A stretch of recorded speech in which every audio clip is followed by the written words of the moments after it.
Oke, acaranya kita mulai. Kita tunggu dulu ya. Halo, selamat bergabung teman-teman semua. Ada Sagita, Segateri Pasaribu. Halo, selamat siang. Ada juga Cindy LSP. Selamat siang juga. Kita sembari menunggu pembicara kita sapa-sapa dulu ya.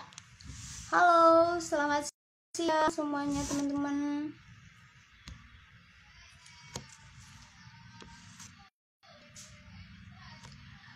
Wah, teman-teman semua pada semangat nggak nih mau dengerin bincang-bincang hari ini? Nah, sekarang udah ada narasumber kita ya. Nanti kita undang aja. Halo Kak Cindy, semangat. Kak Cindy juga semangat ya. Jangan lupa disediain buku ya dan pulpennya buat nulis hal-hal penting yang. Halo, Kak Surya. Halo, dengan Kak siapa di sini? Dengan Kak Tika, Kak. Oke. Maaf sebelumnya. Salam kenal Kak Tika. Ya, salam kenal Kak Surya.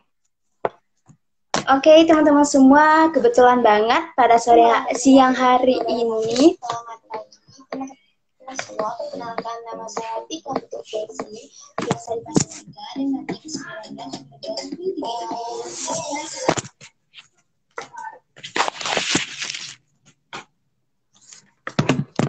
mohon maaf Kak Surya, tadi ada sedikit gangguan. Oh iya, nggak apa-apa baik. Kak. Oke, kita pada siang hari ini akan berbincang-bincang nih bersama kakak ini yang keren banget dan banyak banget nih prestasinya. Tentu aja teman-teman semua ingin tahu dong gitu. Nah, beliau ini juga lulusan dari salah satu university dan beliau mampu menguasai bahasa Inggris dan juga pernah menjabat sebagai CEO KBBI Lampung. Nah, teman-teman semua nanti seandainya dalam perbincangan nanti teman-teman ingin bertanya tentang apa yang kita bincangkan nanti, teman-teman bisa tanyakan. Nah, untuk tema kali ini tentunya jadi suatu hal yang rahasia dong, tapi sangat diagung-agungkan oleh kaum remaja, tua dewasa, dan hingga orang tua pun ingin sekali belajar gitu. Nah, langsung saja nih kita berbincang-bincang bersama Kak Surya tentang emang penting banget ya public speaking di berbagai profesi. Kalau menurut Kak Surya, bagaimana sih Kak skill public speaking ini? Apakah kita perlukan sekali di dalam profesi kita? Bagaimana Kak Surya?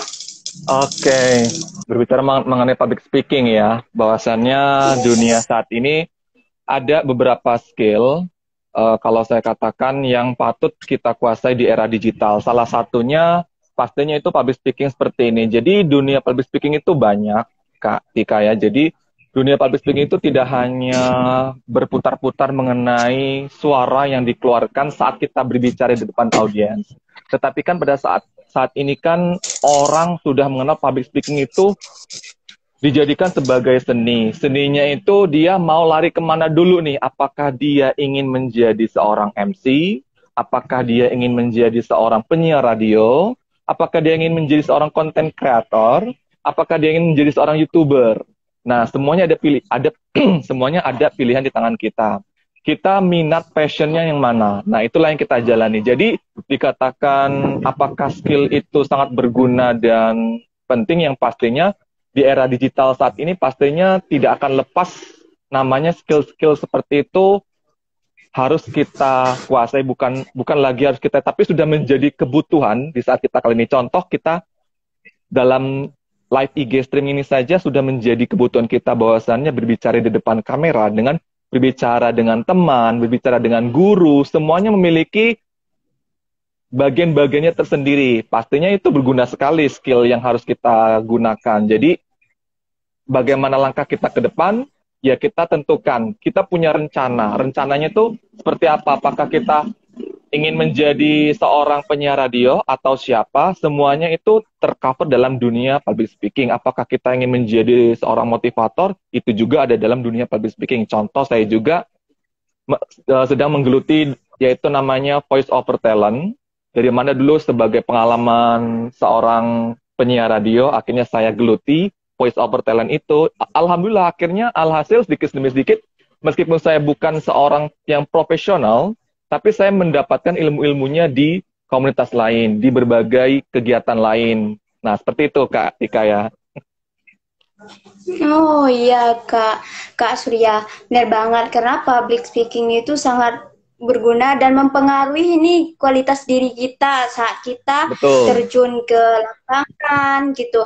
Atau bergaul nih sama teman-teman kalau seandainya kita nggak bisa berbicara gitu kan, bagaimana caranya kita bisa dekat dengan teman atau menambah wawasan. Jadi memang benar ya, public speaking itu sangat dibutuhkan oleh kita dan apapun profesi kita, jadi public speaking itu harus nomor satu ya Kak Betul, ya. sip.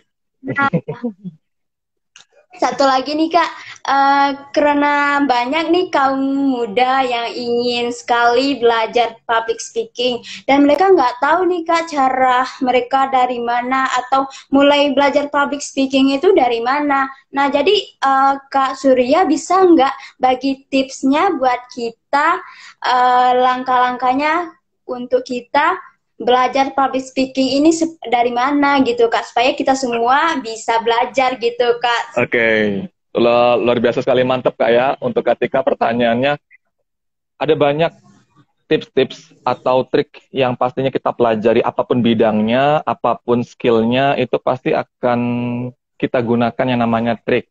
Bahkan kita mau buat sesuatu hal, sebuah project atau sebuah tugas pun, gimana caranya kita membuat project ini. Contoh, kita ingin membuat masakan yang enak, pasti ada trik dan tips, maksudnya begitu. Gimana caranya masakan ini bisa enak dan lezat dan bisa dinikmati oleh para pecinta kuliner. Nah, begitu juga sama dengan public speaking ini, pastinya tips dan trik itu salah satunya. Sebelum saya masuk ke tips dan trik itu, di dalam buku Dale Carnegie, itu suka banget bukunya saya, di halaman awal, dia memberikan fondasi awal, apapun orangnya, apapun latar belakang keluarganya, apapun latar belakang pendidikan, sebagai fondasi awal untuk mengawali langkah kita dalam menggeluti dunia public speaking atau menjadi MC, YouTuber, content creator, atau penyiar radio.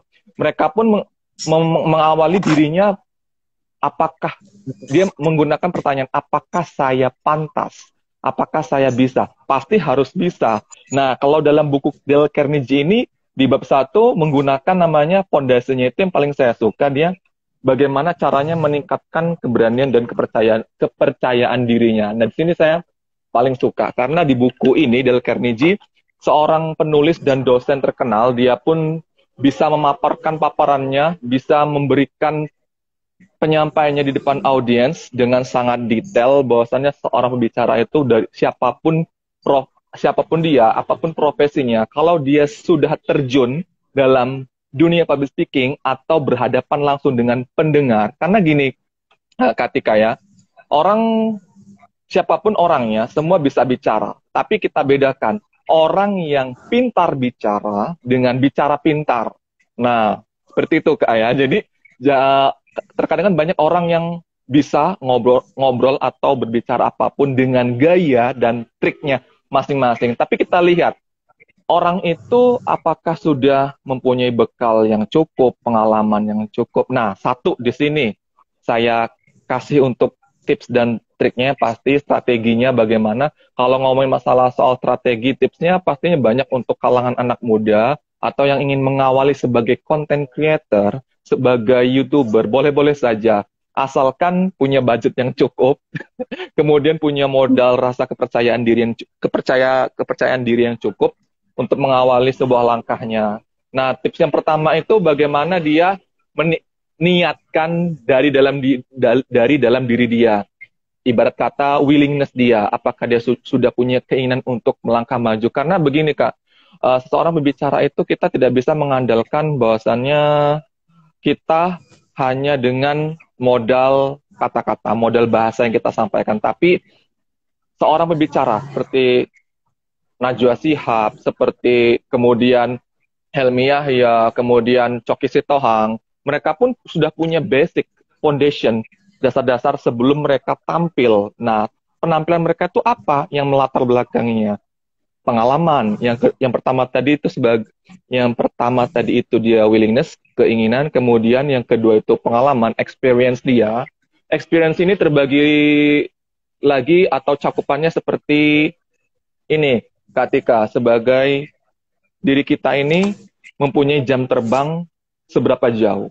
Nah, itu yang kedua. Kemudian yang ketiganya, itu bagaimana diri kita membuat atau melakukan sebuah persiapan. Nah, persiapan ini kita bisa menggunakan WH question. Nah, begitu, Kak Tika ya. Nah, kalau untuk yang keempat, kemudian yang keempat, kalau tadi bisa dicatat teman-teman yang mungkin menyaksikan acara kita ini, bahwasanya pertama tadi willingness, yang kedua tadi pengalaman, yang ketiga tadi keyakinan kita.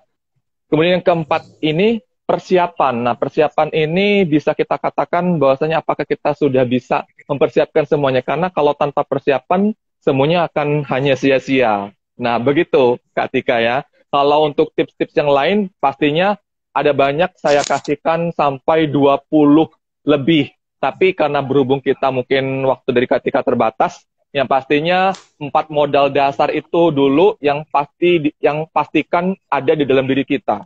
Nah, seperti itu untuk sebagai pemula, sebagai anak-anak muda yang ingin mengawali karirnya sebagai content creator, sebagai YouTuber, atau sebagai penyiar radio. Nah, seperti itu Kak Tika ya.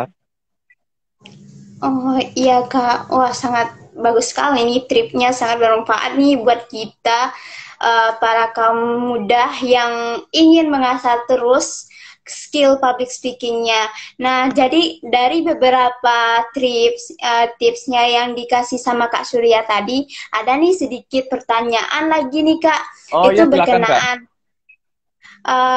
Bagaimana caranya kita sebagai pemula benar-benar harus belajar dari dasar gitu Kak. Dia seseorang yang mempunyai sikap yang sangat pemalu, namun dia ingin belajar public speaking. Nah, terus langkah apa nih yang bisa dia lakukan untuk pertama kali untuk belajar public speaking? Dia bisa praktek dengan apa gitu Kak? Oke. Jadi ini untuk seseorang yang pemalu itu bisa dikatakan juga sebagai penakut ya. Maafnya ngomong untuk ketika bahwasanya orang pemalu kita bisa samakan sebagai seorang yang penakut, atau jangan sampai masuk ke dalam level glossophobia. Glossophobia itu adalah seseorang yang memiliki rasa takut yang berlebih, takut dengan audiens, takut dikata-katain, takut dibully, takut dilempar, kemudian takut disorakin, bahkan macam-macam. Saat ini kebanyakan seseorang yang memiliki penilaian atau persepsi yang berbeda itu pasti akan langsung dibully dengan cara apapun. Nah, kalau yang tadi Kak Tika katakan bahwasanya bagaimana kalau langkah pertama untuk bisa mengawali sebagai seorang pembicara yang pemalu, atau mengawali supaya nggak malu-malu lagi, karena kalau sudah kita begini Kak, lebih baik kita mengawalinya pertama dengan rasa malu dan takut. Jangan sampai rasa takut dan malu itu sampai terulang lagi kedua dan ketiga kalinya. Wajar Kak, namanya pemalu itu suatu hal yang kodrat menjadi manusia. Tapi langkah pertama, karena begini, siapapun orangnya, siapapun pekerjaannya, kalau dikatakan tadi di buku Dale Carnegie ini, awalilah langkahmu dengan rasa percaya diri dan yakin. Gini loh, jadi begini Kak, orang itu nggak harus dia lulusan SMA, nggak harus dia lulusan tinggi S1, tapi kalau dia terbiasa bersosialisasi dengan orang-orang, terbiasa berbicara dengan siapapun, karena begini Kak, ada beberapa kelebihan-kelebihan seorang itu, di mana dia bisa bicara dengan siapapun dengan gayanya, dengan bahasa yang lancar, yang tidak terlihat kaku, yang biasa-biasa saja. Jadi seperti kita ngobrol seperti berdua ini, karena dari lingkungannya pun sudah mendukung. Misalkan kalau tidak mendukung, semua hal tidak akan bisa terbentuk. Nah, jadi contohnya saja, kita ingin membuat sebuah kue bolu. Kue bolu itu persiapannya apa saja sih? Ada tepung, ada telur, ada pewarna, kemudian ada pengembang. Nah, pengembangnya ini dia apa? Kalau dia sudah punya pengembang, pengembangnya ini modal, modal keinginan, kemudian modal dia untuk maju. Yang pertama itu PD dulu pertama. Kalau dia belum PD, ya kita tidak bisa melangkah maju sedikit demi sedikit karena untuk yang sudah-sudah dari pengalaman saya pun bahwasannya ketika saya ingin mengawali atau sebagai penggiat public speaking, saya harus mengawali dari diri saya, niatkan dulu apakah saya bisa. Saya harus mantapkan, saya ingin menggeluti dunia ini, berarti saya yakin, harus pede. Berarti siapapun yang ada di depan kita, berarti kita harus berani tampil. Tapi ada juga faktor pengaruhnya itu seperti jenis-jenis kepribadian ya Kak, bahwasannya orang introvert begini, orang extrovert begini. Jadi hal itu termasuk menjadi faktor juga, bahwasannya orang itu bisa menjadi pemalu atau tidak, tapi tidak menjadi patokan seseorang yang memiliki kepribadian introvert atau extrovert, asalkan dia mempunyai keberanian atau pengalaman. Karena kalau sudah tidak bisa mendekati pengalaman atau jam terbang, ya seterusnya tidak akan berani maju sampai dia nanti tua atau kapanpun. Karena begini, ketika saya pun saja, saya masih ada rasa malu, masih ada rasa grogi depan kamera seperti ini, bahkan depan para teman-teman, depan para tamu, audiens, teman-teman kerja.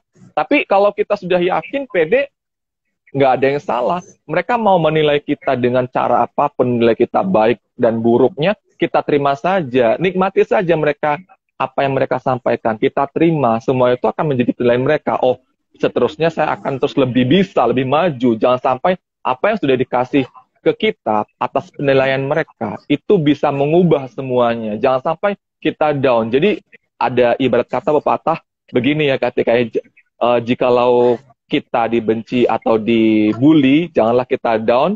Jikalau kita dipuji, janganlah kita sampai bangga dan membanggakan diri sendiri sampai setinggi-tingginya. Dan itu jangan seperti itu, biasa saja. Jadi orang mempunyai penilaian, kritikan, saran, komentar wajar, orang punya mulut.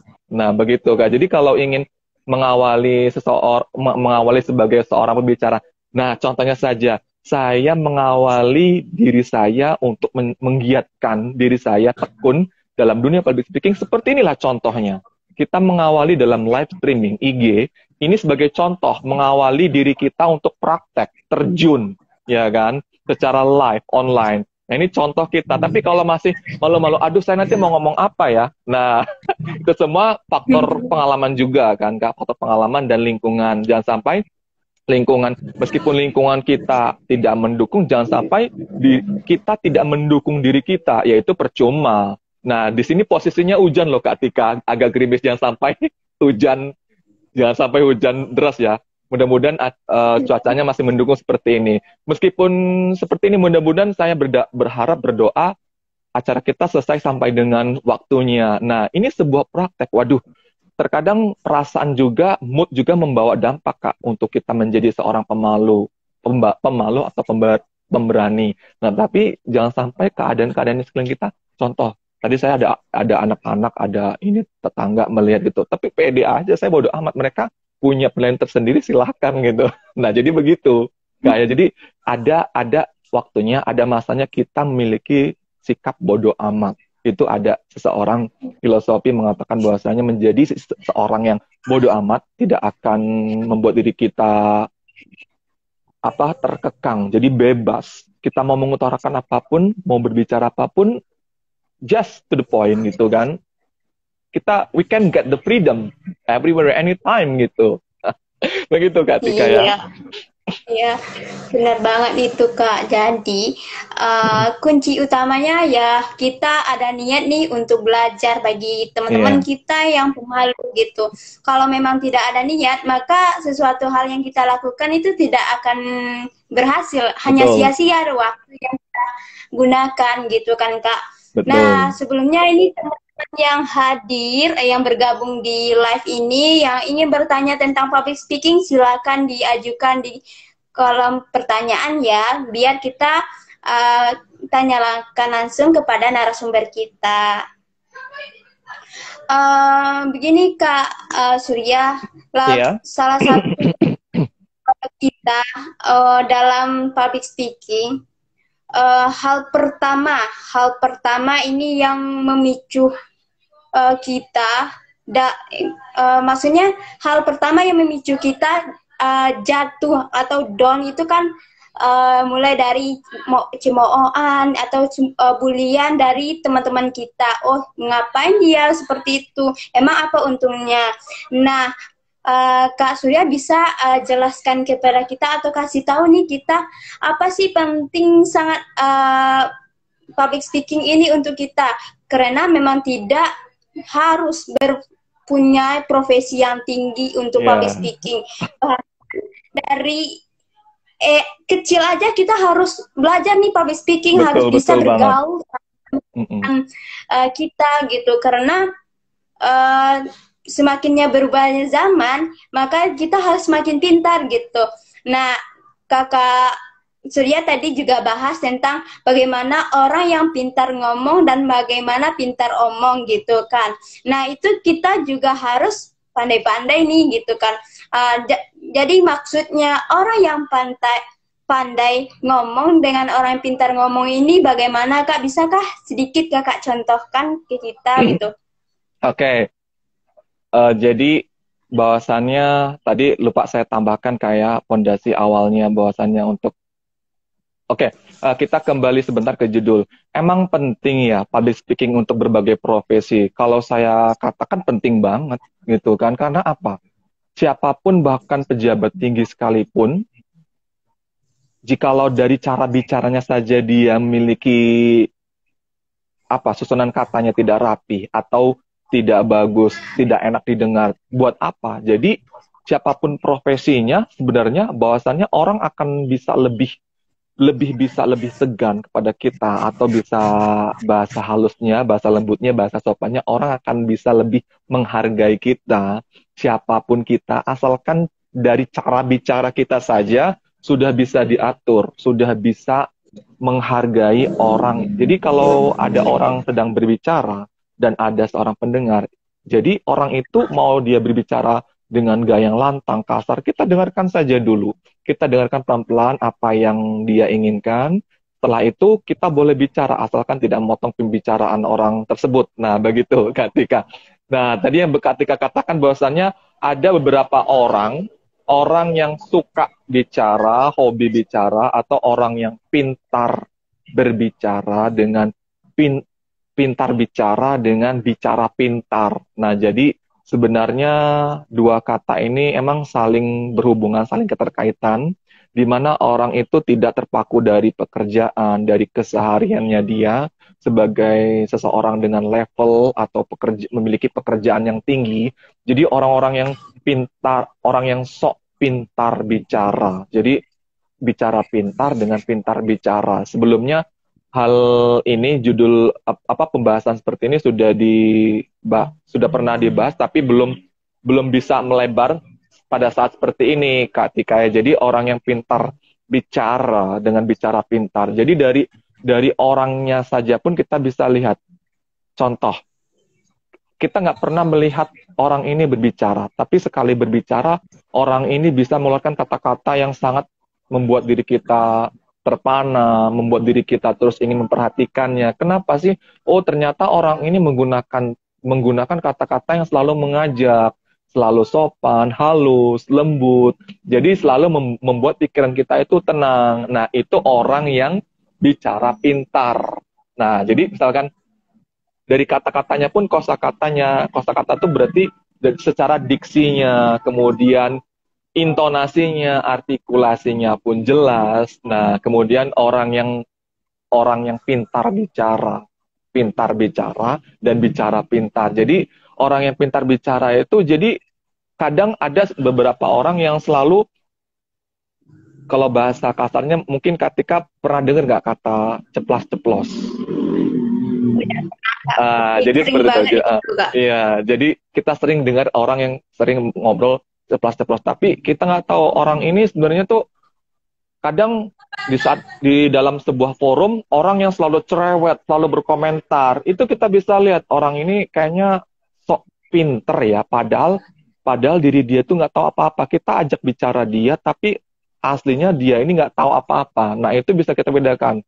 Dari bekalnya saja, pun dari kesarannya kita nggak bisa. Orang yang pintar bicara ini, kita bisa lihat dari bekalnya, dari intonasi, dari artikulasi, kemudian dari penjelasan yang dia sampaikan, itu bisa kita nilai semuanya. Nah, kalau orang yang tadi bicara pintar, semuanya itu orang itu bisa kita lihat bisa nggak banyak omong, tapi dia sudah tahu aturan-aturan dalam berbicara, aturan-aturan bagaimana dia menyampaikan. Jadi bisa kita lihat Kak, orang yang sok pintar itu adalah kalau saya contohkan selalu orang ini ceplas-ceplos, selalu orang ini kalau bahasa kasarnya cablak, ya kan? Nah, jadi kadang kita nggak bisa jadi kalau udah bertemu dengan seseorang seperti itu, kita cukup diam saja. Kita lawan dengan cara diam. Karena apa?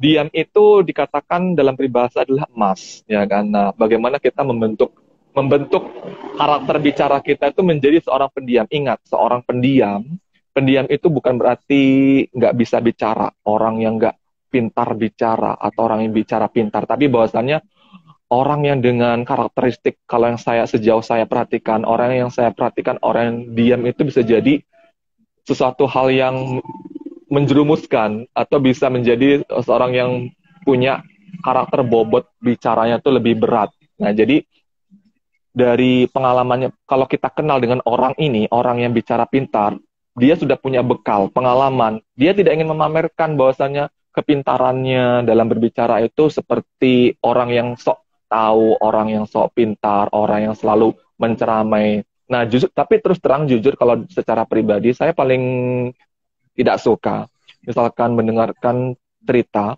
omongan orang lain yang tidak benar-benar diterapkan dari dalam diri dia sendiri. Jadi dari sepanjang kita bertemu ngobrol dengan mungkin teman saya gitu, dia dari awal sampai akhir acara selalu bercerita, selalu ngobrol tentang tema yang dibahas, entah apa itu temanya, bercampur aduk menjadi satu. Saya hanya bisa menjadi pendengar yang baik. Nah, berarti orang ini hanya bisa pinter ngomong, tapi tidak bisa mempraktekkannya ke depan halayak umum. Beda dengan orang yang bicara pintar. Orang yang bicara pintar itu bukan berarti dia itu bisa jadi seseorang yang mencontohkan diri dia itu mempunyai personal branding yang ini loh. Ngomong itu orang yang bicara pintar, ngomong itu bicara itu ada tempatnya. Seperti saat ini, kita ngobrol panjang lebar. Ini adalah tempat kita, wadah kita. Bukan asal tempat kita bicara. Nah, itu orang yang pintar ngomong, bukan bicara pintar bicara. Jadi dia nggak tahu tempat, nggak kenal namanya tempat dan waktu, asal ngomong. Jadi kalau dalam istilah katanya asbun, asal bunyi gitu kan, asal komentar. Beda dengan orang yang bicara pintar, dia hanya bisa menutup dirinya, menutup kelebihannya yang tidak bisa dikor-korkan. Ada wadahnya, ada wilayah untuk dia mengutarakan kemampuan potensinya. Contohnya ya saat inilah. Ini wadah kita loh Kak Tika ya, untuk bisa bicara pintar. Nah, seperti itu Kak Tika ya. Oh, benar banget nih Kak Surya. Nah nih Kak, ada dua pertanyaan nih dari teman-teman kita yang bergabung. Itu yang ya kita jawab nih ya Kak ya. Yang pertama itu bagaimana caranya agar kita tetap semangat dalam berbicara di depan umum. Nah, bagaimana nih Kak tipsnya? Dia harus tetap semangat nih berbicara di depan umum gitu. Bagaimana tipsnya gitu Kak? Oke, berarti selama ini nggak semangat nih, lagi gabut, mungkin lagi pusing atau lagi ada yang dipikirkan begitu ya. Karena begini Kak, dalam menjadi seorang pembicara itu berarti kita sudah meniatkan diri kita, sudah merencanakan, mengaplikasikan bahwasanya kita harus bisa menjadi seorang pembicara bukan yang asal-asalan, yang asal bunyi, yang kaleng-kaleng, tetapi pola dasarnya pun itu terbentuk dari sikap rasa profesionalitas diri kita. Nah, apakah kita bisa menempatkan diri kita di berbagai tempat? Jadi begini, kalau saya suka dengan pepatah bahasa Indonesia. Jadi berbicaralah saat kamu diperlukan. Dan berhentilah saat kamu sudah harus diperintahkan untuk berhenti saat kamu sudah terus berbicara. Nah, jangan sampai seperti itu, Kak. Jadi berbicaralah saat kita diperlukan, diperintahkan untuk berbicara. Nah, semangat atau tidaknya kembali lagi ke dalam otak kita. Otak kita ini sudah terprogram secara baik atau belum? Karena apakah otak kita ini ada mental yang terblokir atau yang disebut dengan mental block, atau yang disebut dengan glossophobia, memiliki rasa takut yang berlebih, atau mempunyai pengalaman yang buruk, mempunyai trauma yang nggak ngenakin. Nah, itu semua sudah terprogram dalam otak kita. Nah, saran saya, perlahan-perlahan, cobalah untuk dengan Kak siapa tadi itu yang bertanya bahwasannya untuk tetap bisa semangat mempertahankan diri kita sebagai penggiat public speaking, itu cobalah untuk terus dengarkan seorang pembicara-pembicara yang membuat diri kamu termotivasi. Contohnya saja diri saya, Kak. Saya mencoba memberikan contoh kepada diri saya, bagaimana cara saya untuk memotivasi diri saya, meskipun di lingkungan kita itu tidak terlalu ada banyak dukungan, tidak terlalu bahwasannya menggubris kita atau mengabaikan kita, tapi tetap saya harus tekun. Karena apa? Langkah demi langkah, meskipun kecil, itu semua mudah-mudahan di kemudian hari langkah kita itu akan menjadi langkah besar dan menjadi seseorang yang profesional dalam berbicara. Jadi perlahan-perlahan dalam keadaan santai, coba tenangkan pikiran dulu, kembalikan dulu program otak kita, istilah kata kita bisa menginstal dengan mendengarkan motivasi-motivasi atau video-video motivator yang sudah bisa kita lihat di YouTube itu banyak ya. Kemudian atau siapa yang menjadi contoh panutan kakak tadi yang ingin terus semangat. Karena kalau nggak semangat, tidak diawali dari diri kita, siapa, Kak? Contohnya saja, don't wait to be, ada kata-kata yang saya suka begini, don't wait to be success, don't wait to be great. Jadi jangan tunggu sampai diri kita hebat. Nggak boleh gitu, nantilah saya kan, nanti kan lama-lama kan saya akan dapat kabar, dapat undangan untuk bisa tampil, atau nggak bisa begitu. Ini adalah contoh praktek kita, Kak. Praktek kita untuk mengawali langkah kecil, bagaimana caranya kita untuk menuju ke level paling atas. Karena kita tidak bisa kalau naik tangga kan dari tangga 1 menuju tangga 6. Itu kan nggak bisa, harus dari tangga 1, 2, 3, 4, 5, 6. Nah, semuanya kita ikuti prosesnya. Nah, praktek seperti ini pun bisa menjadikan diri kakak itu bisa lebih termotivasi, lebih semangat. Jadi, jangan sampai punya kuota cuma untuk lihat story, geser, swipe up, scroll down, scroll up gitu. Jadi jangan seperti itu. Jadi kalau lihat sosmed, gunakanlah sosmed itu untuk memotivasi diri kita, mendengarkan para pembicara, mengikuti webinar atau mengikuti kegiatan-kegiatan yang memotivasi diri kita agar potensi skill kita terbentuk. Nah, seperti itu, Kak.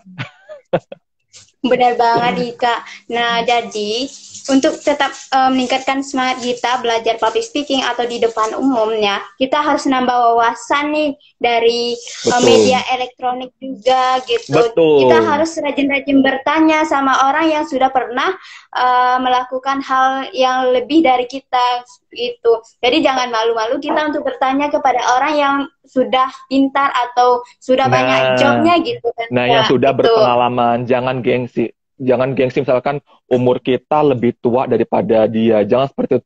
Emang siapa lo? Umur gue kan sama lo beda. Nah, jangan seperti itu. Jadi jangan meskipun dia junior kita, kemudian pengalamannya itu lebih banyak, ya kita belajar sama dia. Tapi itu dalam tanda kutip kalau permasalahan antara individu itu tidak terlalu banyak, Kak, ya.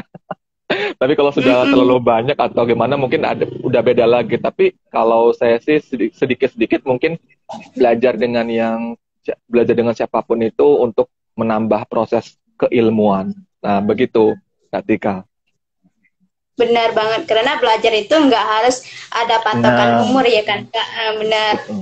Nah, ini ada lagi, Kak, pertanyaan kedua.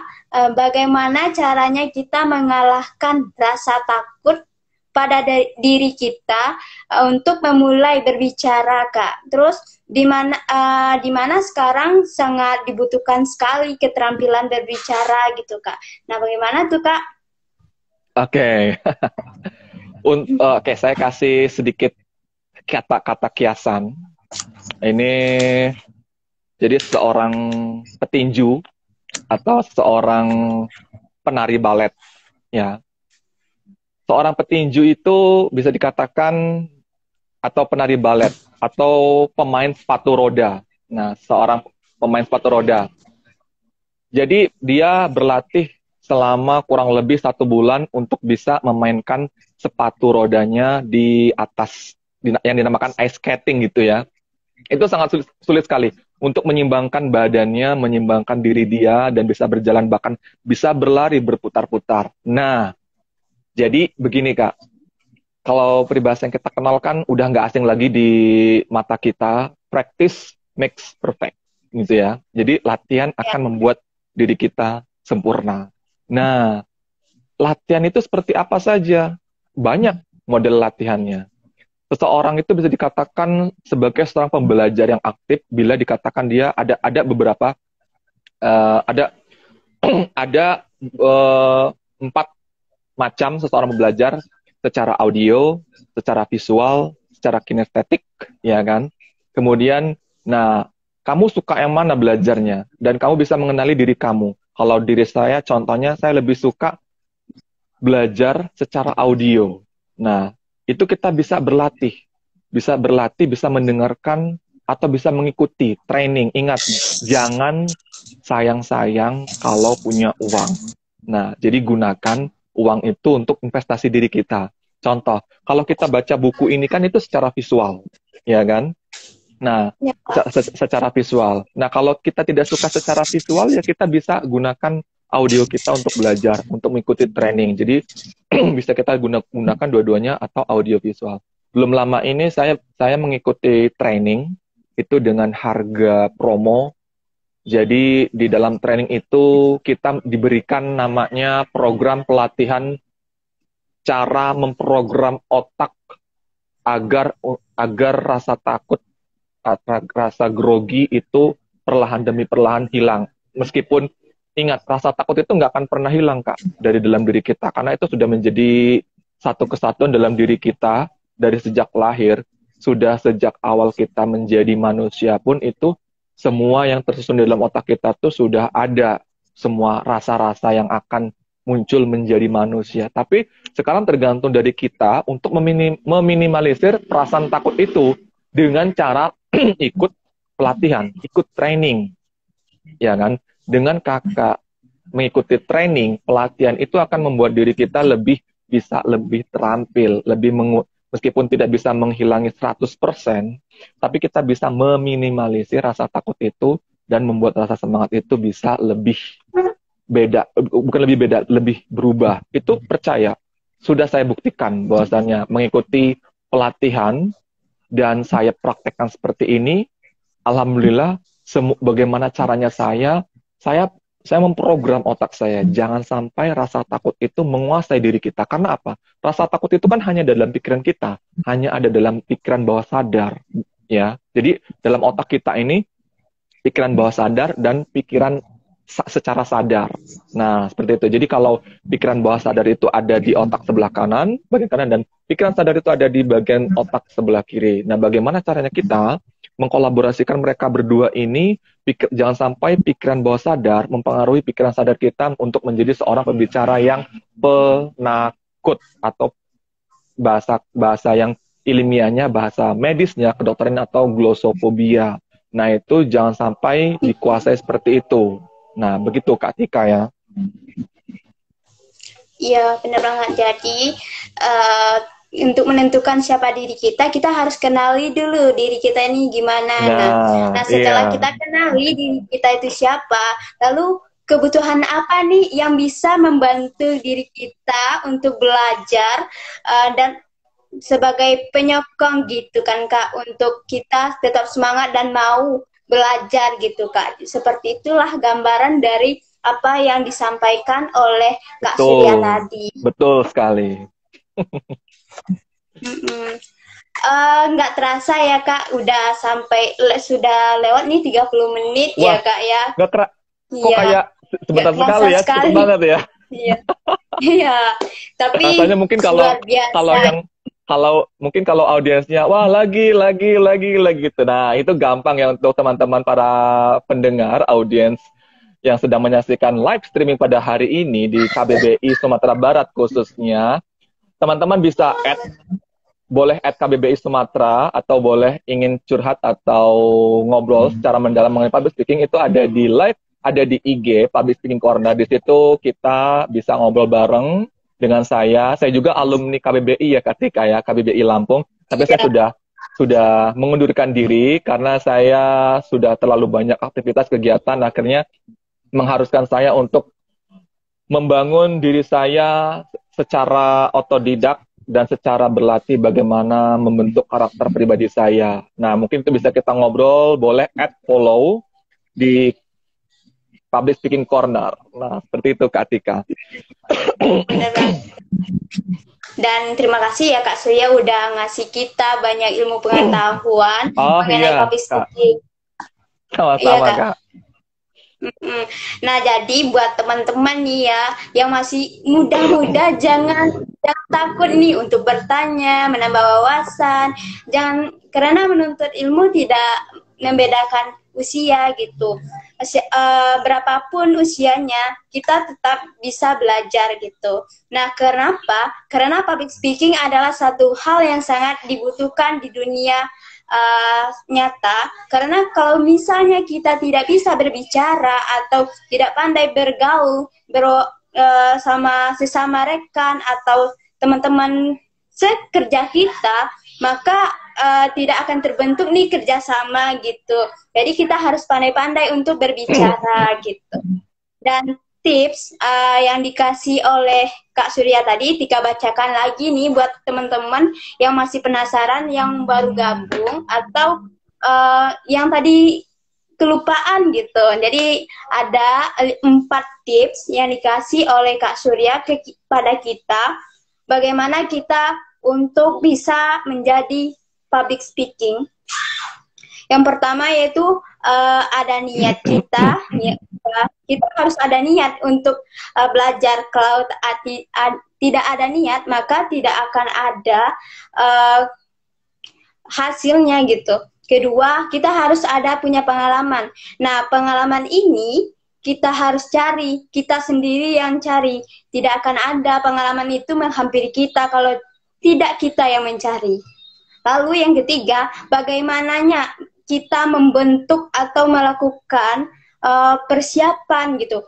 Jadi kita harus ada persiapan, baik itu secara mental, materi, atau yang lainnya gitu. Lalu ada keyakinan gitu. Kita harus yakin, kita bisa ini gitu. Kalau seandainya kita sudah menanamkan dalam diri kita, kita tidak bisa, otomatis jadi seluruh cara kerja otak kita itu akan mempengaruhi seluruh tubuh kita. Oh, jadi takut gitu. Aku tidak bisa. Maka dari itu ditanamkan sikap positif. Aku pasti bisa karena sudah ada niat, persiapan, dan keyakinan, pengalaman. Itu yang terakhir pasti bisa gitu kan Kak. Nah, sekian dari bincang-bincang kita siang ini. Kalau ada lain waktu kesempatan kita akan bincang-bincang lagi gitu. Dan Boleh Kak. gitu Kak Surya. Kalau begitu, apakah boleh kita akhiri Kak? Boleh silakan Kak. Terima kasih ya Kak atas waktunya yang sudah kita Sama-sama Kak. dalam ya Kak. Kalau gitu, Tika juga ingin pamit ya Kak, izin pamit. Dan Assalamualaikum warahmatullahi wabarakatuh. Waalaikumsalam warahmatullahi wabarakatuh.